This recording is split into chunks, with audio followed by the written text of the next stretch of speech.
Trump a vu Xi lors de l'humiliation de l'époque où la Chine a dû modifier la façon d'écrire le nom de Marco Rubio pour permettre au secrétaire d'État américain d'entrer à Pékin aux côtés du président des États-Unis.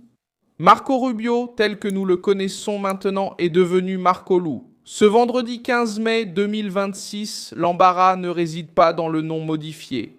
Il se trouve dans le recul caché derrière lui.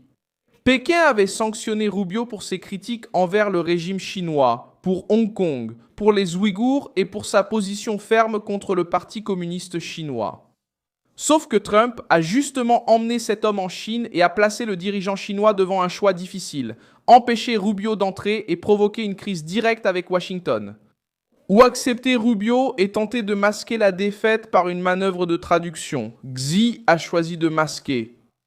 C'est la Chine qui a dû modifier le nom. C'est Xi qui a dû ouvrir la porte. Et celui qui a transformé un homme sanctionné en symbole de force, c'est Trump. Je vais tout te dire dans un instant. Abonne-toi à la chaîne pour rester informé avec des infos en temps réel et une qualité journalistique inégalée. Selon le standard de crédibilité, Milson Alves, Rubio n'est pas entré en Chine comme touriste ni comme personnage secondaire. Il est arrivé dans la délégation présidentielle américaine lors d'une visite de haut niveau entre Trump et Xi au cœur des discussions sur le commerce, Taïwan, les tarifs douaniers et la rivalité mondiale. La défaite de Xi est apparue précisément dans le détail que Pékin a tenté de transformer en simple formalité bureaucratique. Si Rubio était interdit, pourquoi est-il entré? Si la sanction chinoise était si forte, pourquoi a-t-elle dû se transformer en jeu de traduction? L'histoire commence en 2020 lorsque Marco Rubio, alors encore sénateur, est devenu l'une des cibles de la Chine en raison de ses critiques virulentes contre le régime communiste. Il attaquait la répression à Hong Kong, dénonçait les abus contre les Ouïghours et défendait une position plus ferme des États-Unis face à Pékin. La Chine a répliqué en sanctionnant Rubio et d'autres responsables américains. En pratique, Pékin voulait envoyer un message. Quiconque s'opposerait au Parti communiste chinois en paierait le prix. Mais Trump, en nommant Rubio secrétaire d'État, a transformé la personne sanctionnée en chef de la diplomatie américaine. Et puis l'embarras est venu. Xi ne pouvait tout simplement pas faire comme si Rubio n'existait pas. Il ne pouvait pas non plus refuser l'entrée du secrétaire d'État de Trump sans déclencher une grave crise pendant la visite présidentielle. La Chine a modifié la forme du nom en chinois, adoptant une autre translittération pour permettre la présence de Rubio. L'homme que la Chine voulait tenir à l'écart est entré par la grande porte, protégé par l'autorité politique de Trump. Celui qui s'est retrouvé piégé par sa propre sanction, c'est Xi. Trump s'est contenté d'inclure Rubio dans la délégation et a obligé la Chine à choisir entre deux humiliations.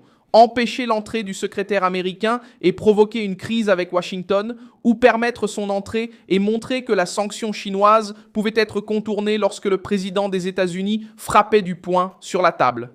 La poignée de main froide entre Xi et Rubio, captée par les caméras, ne change rien à cette analyse. Au contraire, elle la renforce. Xi savait parfaitement qui se trouvait devant lui. Ce n'était pas seulement Marco Rubio. C'était le sénateur qui avait dénoncé la Chine, le politicien qui avait plaidé pour faire pression sur Pékin et qui revenait maintenant comme secrétaire d'État du gouvernement Trump. La froideur du geste n'a pas montré le contrôle chinois, elle a montré du malaise. Xi a dû recevoir celui qui incarnait une opposition américaine qu'il avait tenté de punir. La présence de Rubio a également pesé car la réunion ne portait pas sur un sujet léger. Les discussions à Pékin ont porté sur Taïwan, les droits de douane, le commerce, la technologie et la tentative de maintenir la relation entre les deux plus grandes puissances à l'écart d'un affrontement direct. Rubio a affirmé que la politique américaine envers Taïwan n'a pas changé et a mis en garde contre toute tentative chinoise de modifier le statut de l'île par la force. Cela a rendu l'épisode encore plus symbolique. L'homme sanctionné par Pékin est entré en Chine et a continué à parler du sujet qui irrite le plus le Parti communiste chinois. Trump a utilisé cette visite pour montrer que la diplomatie américaine ne se ferait pas à genoux. Alors que Xi tentait de maintenir l'image d'un leader d'une grande puissance, au même niveau que les États-Unis, la Chine elle-même a dû fabriquer une solution pour accueillir Rubio. Le régime qui aime se présenter comme inflexible a dû faire preuve de flexibilité. Le gouvernement qui a l'habitude de punir les critiques étrangers a dû accueillir un célèbre critique.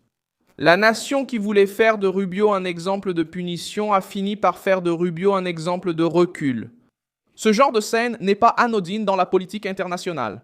En diplomatie, le nom, le protocole, le siège, la photo, la poignée de main et l'ordre d'entrée ont un poids. Lorsqu'une puissance modifie le traitement réservé à une autorité étrangère, elle ne se contente pas de modifier des formalités, elle admet un besoin. Xi avait besoin de la réunion avec Trump. Il devait éviter une explosion commerciale, il devait discuter des tarifs, il devait garder Taïwan au centre de la conversation sans transformer la rencontre en crise ouverte. C'est pourquoi la Chine a avalé Rubio. L'histoire montre que les grands régimes, lorsqu'ils ont besoin des États-Unis, avalent des symboles qu'ils disaient auparavant inacceptables. En 1972, Richard Nixon s'est rendu en Chine après des décennies d'éloignement entre Washington et Pékin. La visite a ouvert la voie à la normalisation des relations et a changé l'équilibre de la guerre froide. La Chine communiste, qui pendant des années considérait les États-Unis comme un ennemi idéologique, a accueilli un président américain parce qu'elle avait besoin de marge de manœuvre face à l'Union soviétique. Ce geste n'était pas seulement une visite, c'était un aveu de calcul stratégique. Lorsque Pékin doit survivre sur un échiquier plus vaste, elle relègue l'idéologie au second plan et accepte la présence américaine. Aujourd'hui, avec Trump, la logique réapparaît sous une autre forme. Xi n'a pas reçu Rubio par sympathie. Il l'a reçu parce que la présence de Rubio était accompagnée du poids du président américain. D'autres nations ont également déjà montré que les sanctions et les vétos politiques deviennent souvent une monnaie d'échange lorsque le coût diplomatique devient trop élevé. Le Royaume-Uni, par exemple, a vu des parlementaires et des membres de la Chambre des Lords sanctionnés par la Chine après des critiques concernant le Xinjiang. Et des années plus tard, Pékin a suspendu une partie de ces sanctions au moment d'un réchauffement. La leçon est simple. Quand la Chine veut punir, elle punit pour intimider. Quand elle a besoin de discuter, elle cherche une issue pour ne pas paraître vaincue. Avec Rubio, la sortie a été encore plus embarrassante car elle n'est pas venue sous la forme d'une levée franche de la sanction, mais comme une manœuvre de changement de nom. Xi a tenté de sauver la face, mais l'image qui était restée en est une autre. Trump a amené le sanctionné à Pékin. Maintenant, l'effet politique continue. Rubio ressort de Chine grandi, car il est devenu le symbole d'un recul chinois déguisé. Trump repart avec l'image de celui qui a forcé Xi à accueillir un ennemi politique chez lui. Et Xi porte le poids d'avoir permis l'entrée de l'homme que son régime avait tenté d'empêcher d'entrer. La Chine peut parler d'ajustement linguistique, de traduction ou nier toute concession, mais la scène a déjà fait le tour du monde. Trump est arrivé avec Rubio et Xi a reçu Rubio, et Pékin a dû changer le nom pour ne pas admettre que la sanction a perdu de sa force face à la Maison-Blanche. Je suis Milson Alves, spécialiste des relations internationales, et mon objectif est de vous tenir bien informés au plus près de la vérité chaque jour. Les liens des actualités se trouvent dans la description de la vidéo. Likez la vidéo, abonnez-vous et consultez les commentaires pour vous engager avec la communauté Milson Alves.